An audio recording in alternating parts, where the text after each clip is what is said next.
Good morning students, KVM institute Mundawar द्वारा संचालित YouTube channel कर्म विद्या मंदिर पे आपका स्वागत है। बच्चों, आज की वीडियो में हम बात कर रहे हैं कक्षा 12 भौतिक विज्ञान चैप्टर 5 विद्युत धारा। इस वीडियो में हम आज चर्चा करेंगे टॉपिक प्रतिरोध व प्रतिरोधकता पर ताप के प्रभाव की। बच्चों, आप जानते हैं कि प्रतिरोधकता जो होती है उसका फॉर्मूला आपने पढ़ा, रो बराबर m/n(e²τ)। ठीक है, ये फॉर्मूला आपने पढ़ा है प्रतिरोधकता के लिए, जो आपने लास्ट वीडियो में डिराइव किया था। इससे ये पता चलता है कि जो प्रतिरोधकता है वो इस सूत्र से व्यक्त की जाती है, लेकिन हमें ये पता है कि m जो कि द्रव्यमान है और n जो कि प्रति एकांक आयतन आवेश घनत्व है, आवेशों की संख्या की आवेश घनत्व, और E इलेक्ट्रॉन का आवेश, ये तीनों राशियां कांस्टेंट हैं। इलेक्ट्रॉन का द्रव्यमान, आवेश घनत्व और इलेक्ट्रॉन का आवेश तीनों कांस्टेंट हैं। ठीक है, तो इसका मतलब ये हुआ, ये सारे कैसे हैं, नियतांक। इसका मतलब ये हुआ कि जो टाउ का मान है, यानी कि रो का मान, जो प्रतिरोधकता का मान है, वो किस पे डिपेंड, किसके समानुपाती होगा। ये तो पूरा एक कांस्टेंट ही हो गया, तो वो टाउ के व्युत्क्रमानुपाती होगा। टाउ क्या है, विश्रांति काल। जहाँ टाउ है विश्रांति काल, विश्रांति काल दो क्रमागत टक्करों के बीच में लगने वाले समय का औसत मान है। ठीक है ना, सभी इलेक्ट्रॉनों के लिए दो क्रमागत टक्करों के बीच लगने वाला समय है, ये समझो। ठीक है, इलेक्ट्रॉन टक्कर करता है, फिर अगली टक्कर करेगा, तो अगली टक्कर करने में जो उसको टाइम लगा है वो समय विश्रांति काल है। बच्चों, हम ताप पर निर्भरता पढ़ रहे हैं, तो चूंकि जो ताप पर निर्भरता है वो अलग अलग पदार्थों पे अलग अलग होती है। कुछ चालकों के लिए अलग, अर्धचालकों के लिए अलग और विद्युतरोधी पदार्थों के लिए अलग। तो सबसे पहला पार्ट मैं आपको करवा रहा हूँ यहाँ पे चालकों पर ताप का प्रभाव। ठीक है, टॉपिक अपना है चालकों पर ताप का प्रभाव, और चालकों के लिए प्रतिरोधकता का फॉर्मूला ये हो गया। ठीक है, यहाँ से हमने शुरू किया। तो ताप बढ़ाने पर, बच्चों, ताप बढ़ाने पर, चालकों का ताप बढ़ाने पर, उनमें जो इलेक्ट्रॉन होते हैं या जो परमाणु के या उसके जो जालक बनते हैं, उनके मध्य कंपनों की आवृत्ति बढ़ जाती है। ताप बढ़ाने से मुक्त आवेश या मुक्त इलेक्ट्रॉनों को ऊर्जा अधिक प्राप्त होती है, जिससे वो ज़्यादा अधिक आवृत्ति से कंपन करने लगते हैं, उनकी गतिज ऊर्जा बढ़ जाती है। तो जब गतिज ऊर्जा बढ़ जाएगी तो टक्कर में लगने वाला समय भी कम हो जाएगा। टक्कर में लगने वाला समय कम हो जाएगा। इलेक्ट्रॉन ज़्यादा तेज़ी से गति करेंगे तो जल्दी टक्कर कर पाएंगे। कोई इलेक्ट्रॉन धीरे चल रहा है तो वो दूसरे इलेक्ट्रॉन तक टक्कर करने में अधिक टाइम लेगा, और कोई इलेक्ट्रॉन अगर तेज़ी से गति करने लग गया तो तेज़ी से गति करने के कारण जो टक्कर में जो टाइम लगता था वो कम हो जाएगा, अर्थात विश्रांति काल घट जाता है। ताप बढ़ाने पर टक्करों की आवृत्ति बढ़ जाती है। टक्करों की आवृत्ति अर्थात प्रति सेकंड टक्करों की संख्या, टक्करों की आवृत्ति का मतलब प्रति सेकंड होने वाले टक्करों की संख्या बढ़ जाती है, जिससे विश्रांति काल कम हो जाएगा। जिससे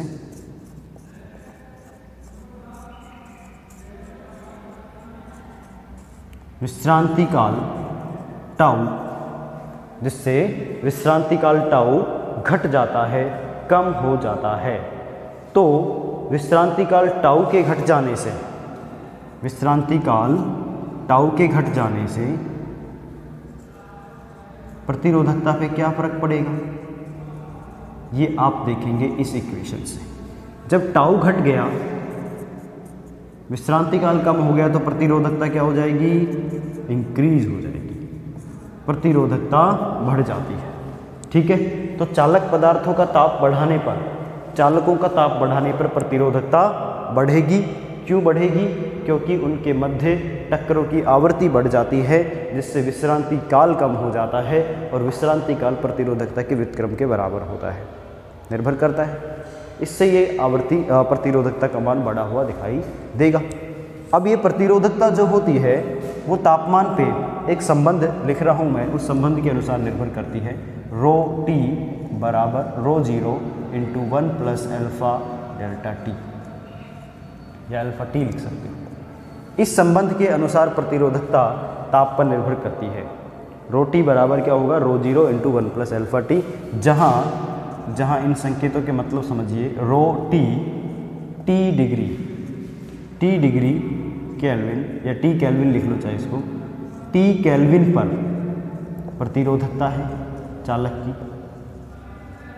और भाई रो जीरो केल्विन पर प्रतिरोधकता है, ठीक है। अल्फा प्रतिरोधकता ताप गुणांक है, प्रतिरोधकता ताप गुणांक, इसको प्रतिरोधकता ताप गुणांक कहते हैं। और टी तापमान है, टी तापमान है, ठीक है, डिग्री केल्विन में, टी तापमान केल्विन में। ऐसे आप फॉर्मूले को लिख सकते हो, प्रतिरोधकता को व्यक्त कर सकते हो, ठीक है। कई जगह पे जो तापमान है उसको डिग्री सेल्सियस में भी लिखा जाता है, तो हर जगह आप इसको डिग्री सेल्सियस में व्यक्त करेंगे। आप इसको ऐसे भी लिख सकते हो, टी डिग्री सेल्सियस पर प्रतिरोधकता, 0 डिग्री सेल्सियस पर प्रतिरोधकता, और रो ये हो गया तापमान। तापमान को आप यहाँ पे भी डिग्री सेल्सियस में लेंगे, पैमाना एक जैसा रखना है। तो ये है प्रतिरोधकता का मेन फॉर्मूला, जो कि तापमान पे निर्भर करेगी इस संबंध के अनुसार। यहाँ से मैं अल्फा की वैल्यू ज्ञात करके देखूँ तो देखिए इस समीकरण को मैं एक्सप्लेन करता हूँ। तो रो टी बराबर रो जीरो, इसको यहाँ मल्टीप्लाई कर दिया, आगे भी मल्टीप्लाई करेंगे, रो जीरो इंटू अल्फा टी, ठीक है। रो जीरो को मैं इधर ले आता हूँ, rho T minus rho zero बराबर rho zero into alpha T. मुझे अल्फा फाइंड करना है, तो rho T minus rho zero बटे रो जीरो टी का इसमें डिवाइड कर देंगे, बराबर अल्फा ज्ञात हो जाएगा। अल्फा यानी कि प्रतिरोधकता ताप गुणांक, इस तरह से आप ज्ञात कर लेंगे।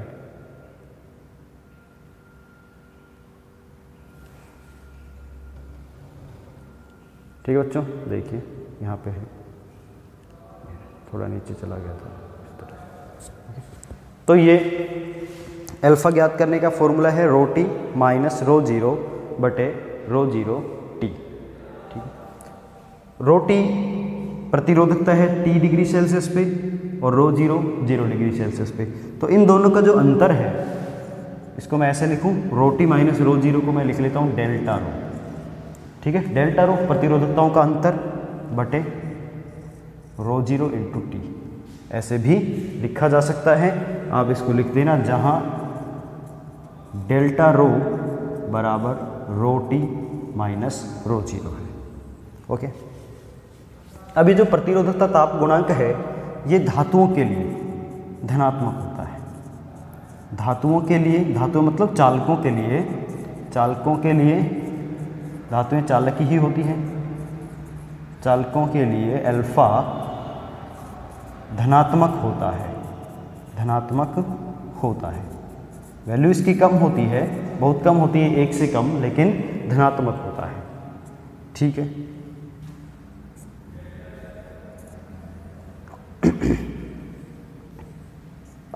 ठीक है, नोट कर लीजिए इसको।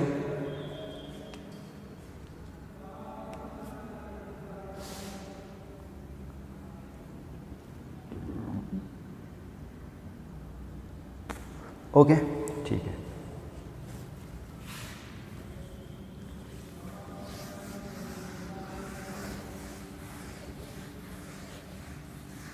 तो बच्चों अल्फा की वैल्यू ये आ गई, क्या, इसको मिटाता हूँ, डेल्टा रो बटे रो जीरो इंटू टी के। जहाँ से आप इसका मात्रक लिख सकते हो अल्फा का, प्रतिरोधकता ताप गुणांक का। देखो डेल्टा रो प्रतिरोधकता है, रो जीरो भी प्रतिरोधकता है, इन दोनों का मात्रक तो कैंसिल हो जाएगा, और टी है तापमान। तो तापमान का मात्रक लिखा जाएगा यहाँ पे 1 बटे डिग्री सेल्सियस, ठीक है। या इसको आप लिख सकते हो डिग्री सेल्सियस इनवर्स, ठीक। इसका मात्रक क्या हो जाएगा, डिग्री सेल्सियस इनवर्स, किसका, प्रतिरोधकता ताप गुणांक का मात्रक डिग्री सेल्सियस इनवर्स होता है। या इसको हिंदी में ऐसे भी लिखते हैं प्रति डिग्री सेल्सियस, प्रति डिग्री सेल्सियस भी लिखते हैं। ठीक है, यदि मैं ये मानूं कि T बराबर 1 डिग्री सेल्सियस है तो मैं यहाँ पे 1 डिग्री सेल्सियस रख लेता हूँ, तो अल्फा बराबर डेल्टा रो बटे रो जीरो आएगा, डेल्टा रो बटे रो जीरो। तो यहाँ से आप अल्फा की परिभाषा दे सकते हो। अल्फा की परिभाषा क्या होगी कि 1 डिग्री सेल्सियस तापमान वृद्धि में, 1 डिग्री सेल्सियस तापमान वृद्धि करने पर प्रतिरोधकताओं का अंतर और 0 डिग्री सेल्सियस तापमान पर प्रतिरोधकता का अनुपात प्रतिरोधकता ताप गुणांक कहलाता है। इसको थोड़ा सिस्टमेटिक तरीके से हम ऐसे भी बोल सकते हैं कि प्रतिरोधकता ताप गुणांक चालक के ताप में इकाई परिवर्तन करने पर, चालक के ताप में कितना परिवर्तन करने पर, इकाई परिवर्तन करने पर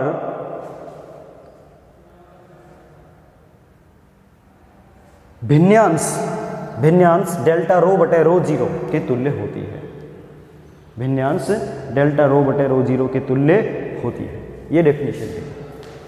प्रतिरोधकता ताप गुणांक को कैसे परिभाषित करेंगे कि चालक के तापमान में इकाई परिवर्तन करने पर प्रतिरोधकता ताप गुणांक भिन्नांश क्या, डेल्टा रो बटे रो जीरो के बराबर होता है। ठीक, ओके। इसी प्रकार बच्चों हम प्रतिरोधकता को रिलेट करेंगे।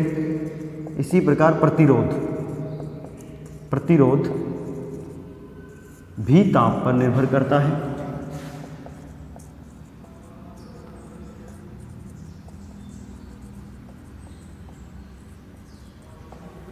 प्रतिरोध के लिए फॉर्मूला होगा RT बराबर सेम उसी वे में R0 into 1 plus alpha T, जहाँ RT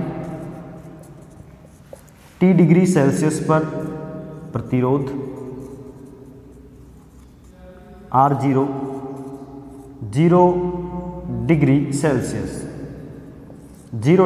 सेल्सियस पर प्रतिरोध और अल्फा प्रतिरोध ताप गुणांक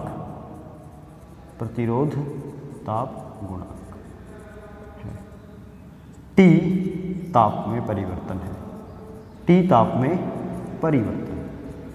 ठीक है भाई, इस तरह से आप प्रतिरोध के लिए भी एक फॉर्मूला लिख सकते हो जो तापमान पर निर्भरता को व्यक्त करेगा।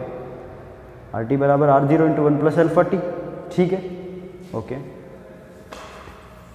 यदि आपको दो अलग अलग तापमान दिए गए हों तो दो भिन्न भिन्न तापमानों T1 व T2 पर, T1 व T2 पे फॉर्मूला हो जाएगा RT2 बराबर RT1 into 1 plus alpha delta T, और डेल्टा टी की वैल्यू आप लिख लेंगे T2 माइनस T1।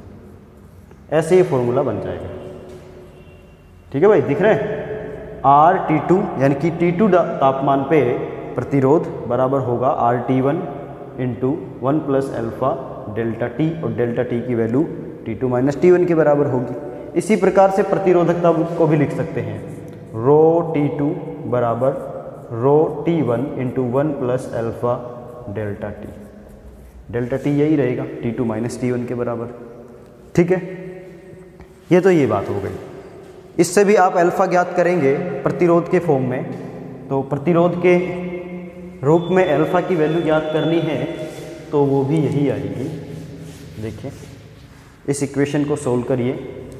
RT बराबर R0 plus R0 alpha T, ये R0 के इधर ले आओ, RT माइनस R0 बराबर R0 alpha T, RT minus R0 बटे R0 टी बराबर अल्फा, यानी कि अल्फा बराबर हो गया डेल्टा R, ये डेल्टा R है, बटे R0 इंटू टी। ऐसे लिख सकते हो। यहाँ से भी इसका मात्रक ज्ञात करें प्रतिरोध का अल्फा का, तो डेल्टा R से R का मात्रक कट जाएगा और ये बचेगा प्रति डिग्री सेल्सियस। प्रति डिग्री सेल्सियस तापमान का मात्रक प्रति डिग्री सेल्सियस की फॉर्म में लिखा जाएगा। इसकी डेफिनेशन भी यही होगी कि यदि T बराबर 1 डिग्री सेल्सियस रख दें, T बराबर 1 डिग्री सेल्सियस रख दें तो अल्फा की वैल्यू डेल्टा R बटे R 0 के बराबर आती है इस भिन्नांश के, तो आप इसको एक्सप्लेन कर सकते हैं कि चालक का प्रतिरोध 1 डिग्री सेल्सियस बढ़ाने पर प्रतिरोधकता ताप गुणांक या प्रतिरोध ताप गुणांक डेल्टा R बटे R0 भिन्नांश के तुल्य होगा। प्रतिरोधकता ताप गुणांक किसके बराबर होगा? प्रतिरोध ताप गुणांक डेल्टा R बटे R0 भिन्नांश के तुल्य होगा।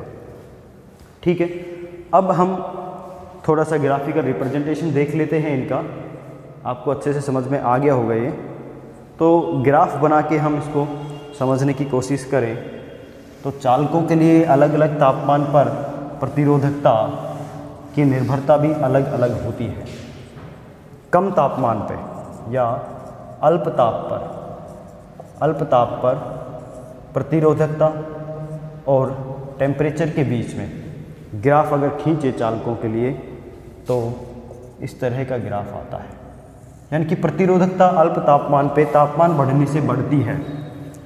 जब न्यूनतम तापमान की रेंज कम रहेगी तो धीरे धीरे जैसे जैसे तापमान बढ़ाते हैं तो प्रतिरोधकता बढ़ती है। ठीक है, तापमान की रेंज कम होनी चाहिए, 100, 200, 300 सेल्सियस तक ऐसे। अगर आप बहुत अधिक टेम्परेचर लेते हैं, उच्च तापमान पे बात करते हो चालकों की, तो उच्च तापमान पे अगर चालकों को अधिक ताप पर, ये डिग्री सेल्सियस में है, ठीक है, ये ओम इंटोमीटर में है, तो प्रतिरोधकता बहुत अधिक तापमान पे बात करें तो प्रतिरोधकता जो है वो लगभग कांस्टेंट रहती है। कैसी रहती है? लगभग कांस्टेंट रहती है। ठीक है, बहुत अधिक तापमान पे प्रतिरोधकता कैसी रहेगी? लगभग कांस्टेंट रहेगी। ठीक है, रोटी जैसे नाइक्रोम धातु है, नाइक्रोम एक उप धातु है, एक एलॉय है, मिश्र धातु है, सॉरी, नाइक्रोम। तो नाइक्रोम जो बनता है वो निकेल प्लस क्रोमियम से मिलकर बनता है। इसमें 80% निकेल धातु मिलाई जाती है और 20% क्रोमियम धातु मिलाई जाती है, तो नाइक्रोम की मिश्र धातु बनती है। इसका जो प्रतिरोधकता ताप गुणांक होता है नाइक्रोम का, वो बहुत अधिक होता है। प्रतिरोधकता ताप गुणांक बहुत अधिक होता है, तो इस धातु पे ताप का प्रभाव कम पड़ता है, ताप का बहुत कम प्रभाव पड़ता है, ताप का बहुत कम प्रभाव पड़ता है। किस पे? नाइक्रोम धातु पे। इसीलिए नाइक्रोम धातु के नाइक्रोम धातु का उपयोग तार आबद्ध प्रतिरोध बनाने में करते हैं। क्या बनाने में करते हैं? तार आबद्ध प्रतिरोध। इससे पहले वाली वीडियो में मैंने तार आबद्ध प्रतिरोध का जिक्र किया था। तार आबद्ध प्रतिरोध बनाने में करते हैं। आप अपनी लैब में देखेंगे कि जो मीटर सेतु है, विभव मापी है, इनके तार भी नाइक्रोम या कांस्टेंट धातु के बने हुए होते हैं, जो कि अधिक देर तक धारा प्रवाहित करने पे गर्म होने से उनके प्रतिरोध में परिवर्तन नहीं आता है। जब उनमें कंटिन्यू आप काफ़ी समय तक धारा प्रवाहित करते रहेंगे तो भी उनके अंदर तापमान परिवर्तन से प्रतिरोध में कोई परिवर्तन नहीं आएगा, प्रतिरोधकता में परिवर्तन नहीं आता है, क्योंकि प्रतिरोधकता इनकी कैसी होती है? तापमान पे निर्भर नहीं करती है। ये है, ये ग्राफ यहाँ से शुरू क्यों हुआ? क्योंकि 0 डिग्री पे इनकी प्रतिरोधकता कुछ होती है। ये 0 डिग्री पे इनकी प्रतिरोधकता 0 ना होके कुछ उसकी अमाउंट होती है। ठीक है, उसके बाद आप तापमान बढ़ाएंगे तो प्रतिरोधकता एक स्ट्रेट लाइन के अकॉर्डिंग बढ़ती जाएगी। ठीक है भाई। अच्छा, ये था चालकों पर ताप का प्रभाव, नोट कर लीजिए।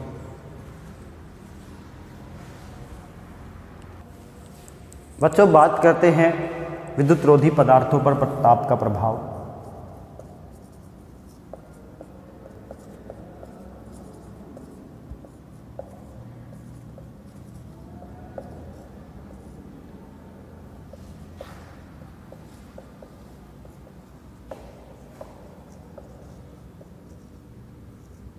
देखिए, विद्युत रोधी मतलब कुचालक,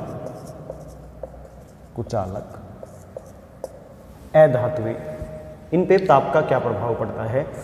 तो प्रयोगों से ये देखा गया कि विद्युत रोधी पदार्थों पे जो प्रतिरोधकता होती है उसकी वैल्यू चरघातांकी रूप से, तापमान बढ़ाने पर चरघातांकी रूप से घटती है। इन पदार्थों का ताप बढ़ाने पर प्रतिरोधकता चरघातांकी रूप से कम होती है। इस फॉर्मूले पर डिपेंड करेगी जी। रो बराबर रो जीरो इंटू ई की power E ji by 2kT, मतलब ई की power E ji by 2kT।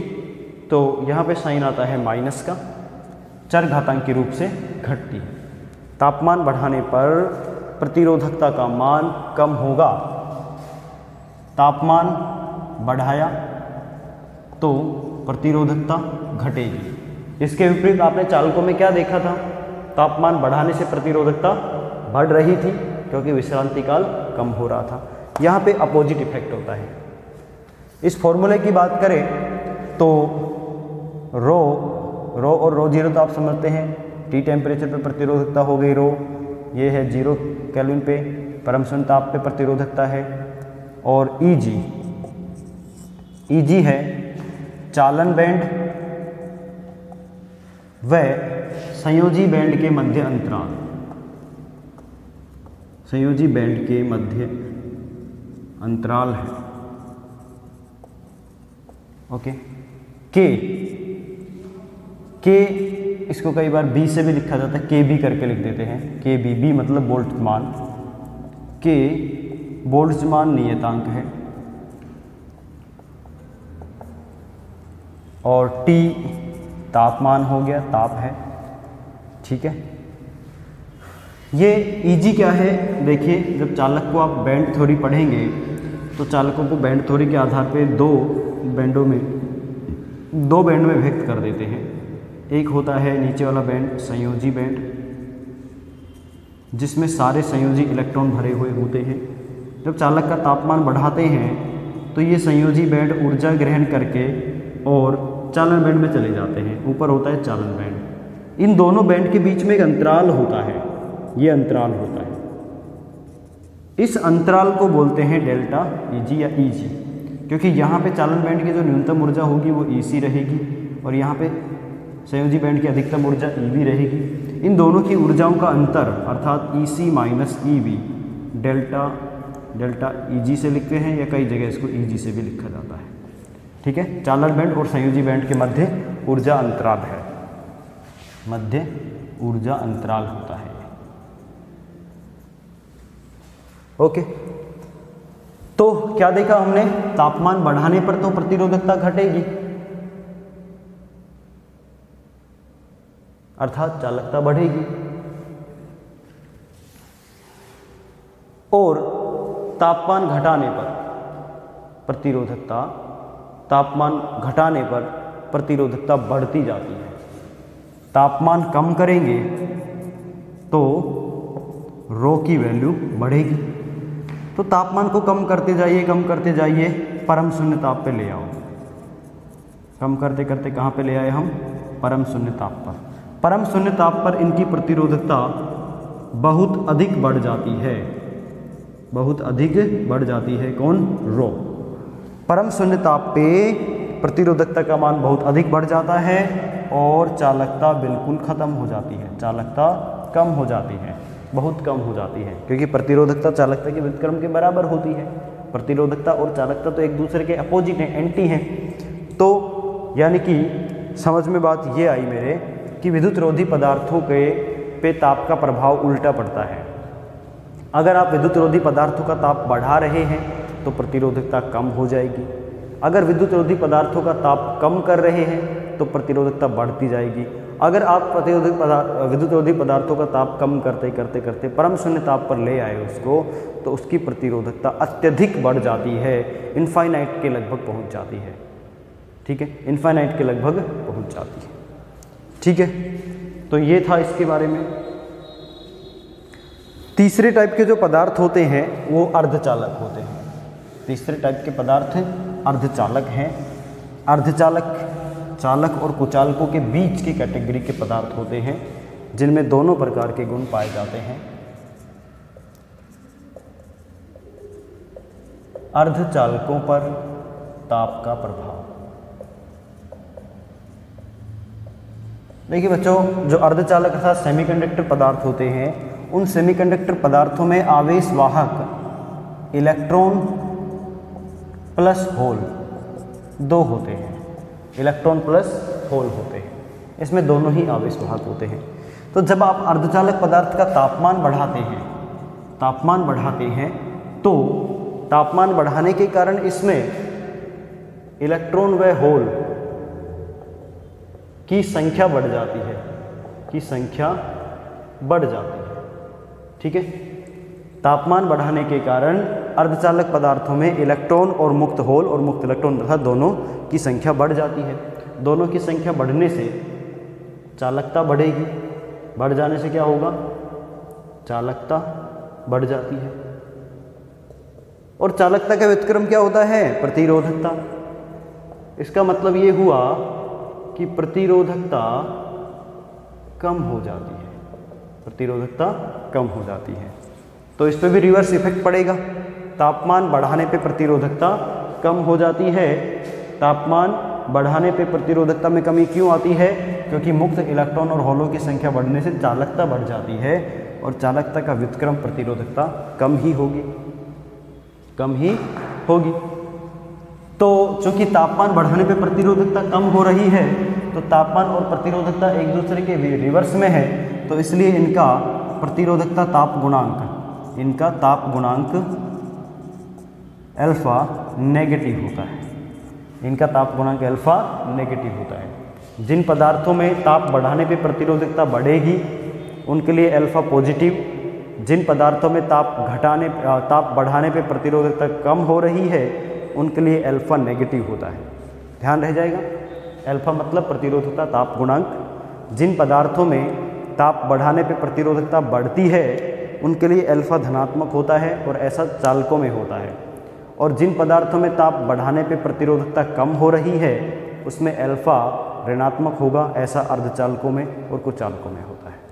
ठीक है, ये हो गया। अगर आप ग्राफ से दर्शाना चाहें प्रतिरोधकता को और तापमान के मध्य ग्राफ दर्शाना चाहें अर्धचालकों के लिए, तो ग्राफ कुछ इस प्रकार का आएगा, इसी प्रकार का आएगा, क्योंकि तापमान बढ़ाने पे प्रतिरोधकता क्या हो रही है, कम हो रही है। जैसे जैसे तापमान बढ़ाते जाएंगे प्रतिरोधकता नीचे आती जाएगी, नीचे आने का मतलब कम होती जाएगी। जैसे जैसे तापमान कम करेंगे प्रतिरोधकता बढ़ती जा रही है।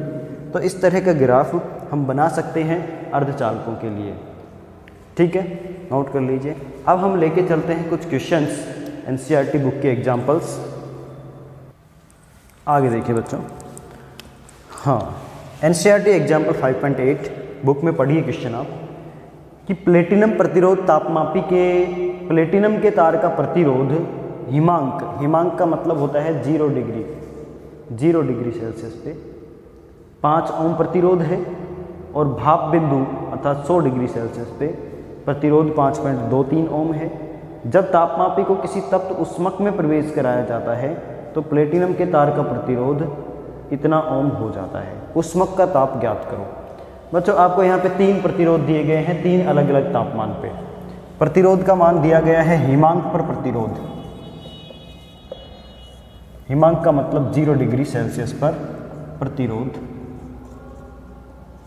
इसको मैं R0 से इंडिकेट करूंगा। फिर आपको दिया गया है भाप बिंदु पर प्रतिरोध, भाप बिंदु मतलब 100 डिग्री सेल्सियस पर प्रतिरोध, इसको मैं R100 से शो करूंगा, R के पैरों में 100 सफिक्स में। फिर आपको दिया गया है तप्त उष्मक। अब तप्त उष्मक का तापमान नहीं पता मेरे को कितना है, वो T डिग्री सेल्सियस मान लिया, पर प्रतिरोध RT, ये हमें दिए भी दे रखा है। ठीक है, तो इनकी वैल्यूज देख लीजिए, 5 है, 5.23 है, 5 ओम, 5.23 ओम, 5.729 ओम, 795 ओम। ठीक है, आपको तप्त उष्मक का तापमान ज्ञात करना है। ठीक है, तप्त उष्मक का तापमान ज्ञात करना है। देखिए इसका हल, चूँकि RT बराबर होता है R0 × 1 + अल्फा T, ये फॉर्मूला पढ़ा हमने। ठीक है, सूत्र के आधार पर, इस सूत्र के आधार पर मैं इन दोनों तापमान के लिए बात करूंगा। जब RT कितना है, R100 है, तो R100 बराबर होगा R0 × 1 + α_T। इसमें जो आपको वैल्यूज दे रखी है, R100 भी है, R0 भी है, T भी पता है, लेकिन अल्फ़ा नहीं पता, तो आप पहले अल्फ़ा का मान ज्ञात कर लीजिए। ठीक है, अल्फ़ा का मान ज्ञात करने की कोशिश करिए। तो बच्चों अल्फ़ा का मान कैसे ज्ञात करोगे, R100 - R0 बटे R0T बराबर अल्फ़ा। यही फॉर्मूला करवाया था अल्फ़ा ज्ञात करने का, R100 - R0 बटे R0T। ठीक है, अच्छा जी। तो अल्फ़ा बराबर आएगा R100 की वैल्यू 5.23 - 5 बटे 5 × T।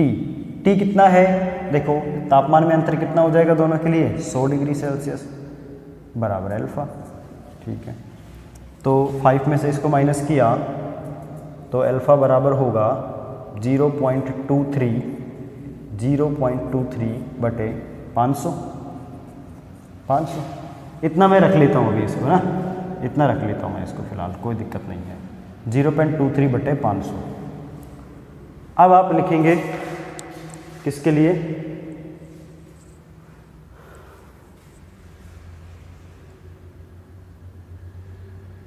जब T1 बराबर 0 डिग्री सेल्सियस व T2 बराबर T डिग्री सेल्सियस है, तो क्या होगा, RT बराबर R0 × 1 + α_T। RT की वैल्यू, RT T पे टेम्परेचर है 5.795 T टेम्परेचर पे प्रतिरोध बराबर R0 की वैल्यू कितनी है भाई, 5 × 1 + अल्फ़ा की वैल्यू हम ये रखेंगे 0.23 बटे 500 × T हमें याद करना है। तो पहले 5 का भाग करेंगे इसमें, 5 या भाग करने से अच्छा है कि आप इसको ऐसे लिख लीजिए 5.795 बराबर 5 को अंदर मल्टीप्लाई करो 5 प्लस 5 को इधर मल्टीप्लाई करो 5 × 0.23 बटे 500 × T। तो 5 को इधर माइनस कर देंगे तो बचेगा 0.795 बराबर 5 से 5 कट गया, इधर बचेगा 0.23 बटे 100 × T। ऐसे बचेगा, कैलकुलेशन कर रहा हूँ मैं। अच्छा जी, अब आपको T निकालना तो इसको इधर ले आओ, 0.795 × 100 मल्टीप्लाई हो जाएगा और 0.23 का भाग लगेगा, T के बराबर वैल्यू आएगी। ठीक है, डेसिमल से डेसिमल हट जाएगा, ऊपर 3 डेसिमल है, नीचे 2 डेसिमल है, तो नीचे एक 0 और आ जाएगी। ठीक है ना, तो एक 0 से एक 0 कट गया, 795 × 10 बटे 23, 7950 बटे 23, 7950 बटे 23 करेंगे तो टेम्परेचर की वैल्यू निकल के आ जाएगी 345.65 डिग्री सेल्सियस। ये टेम्परेचर है, इसकी वैल्यू सोल्व करने पे आएगी 345 डिग्री सेल्सियस के लगभग। ठीक है, ये तो आप कर लेंगे, मेथड ये था सारा। सबसे पहले आपको क्या करना है, इन दोनों के लिए फॉर्मूला अप्लाई करना है, इन दोनों के लिए 0 डिग्री सेल्सियस और 100 डिग्री सेल्सियस के लिए।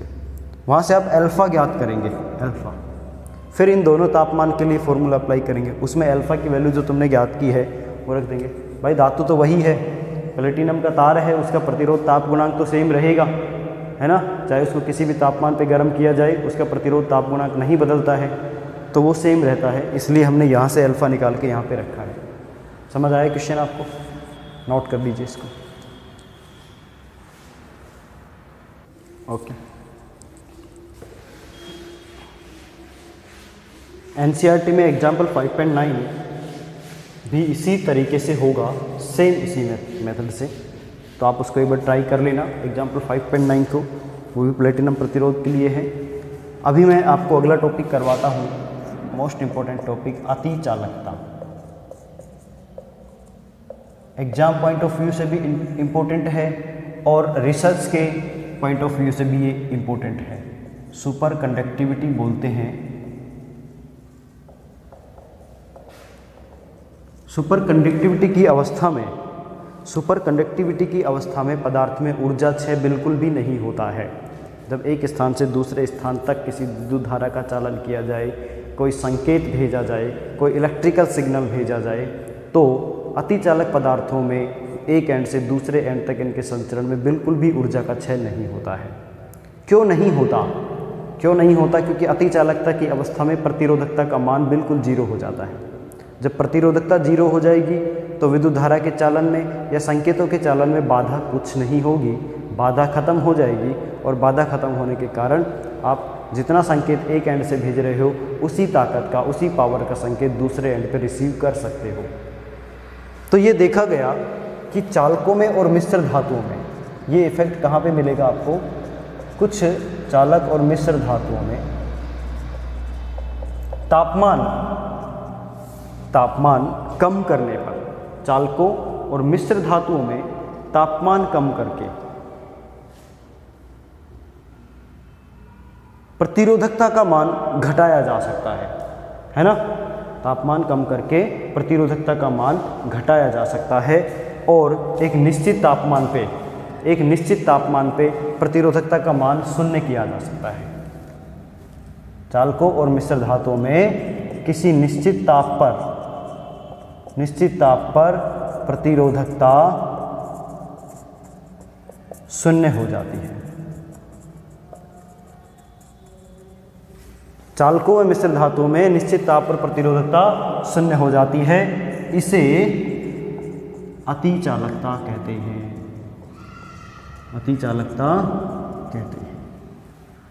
इसे अतिचालकता कहते हैं। यही है अतिचालकता, है ना? जिस तापमान पे प्रतिरोधकता शून्य हो जाएगी, जिस ताप पर प्रतिरोधकता शून्य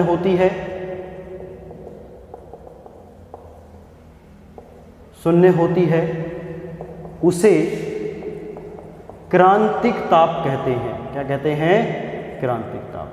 जिस ताप पे प्रतिरोधकता का मान चालकों के लिए शून्य हो जाए, या जिस ताप पे अतिचालकता उत्पन्न हो जाए, उस ताप को बोलते हैं क्रांतिक ताप। क्रांतिक ताप को TC से लिखा जाता है। अर्थात क्रांतिक ताप से अधिक ताप पर पदार्थ की अतिचालकता शो करेगा, और क्रांतिक ताप से कम ताप पर पदार्थ अतिचालक नहीं, एक सामान्य चालक की तरह व्यवहार करेगा। अच्छा, उसे क्रांतिक ताप कहते हैं।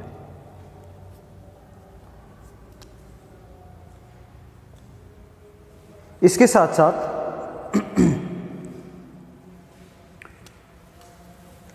प्रकृति में ऐसे पदार्थ खोजे गए हैं जो लगभग 90 केल्विन तक अतिचालकता उत्पन्न करते हैं।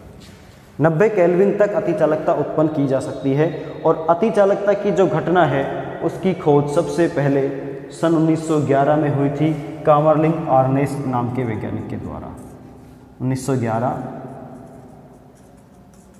कामरलिंग आर्नेस ने इसकी खोज की थी। इन्होंने पारे को 4.2 केल्विन तक ठंडा किया। पारे को कितने केल्विन तक ठंडा किया? 4.2 केल्विन तक ठंडा करके अतिचालकता उत्पन्न करके दिखाया था।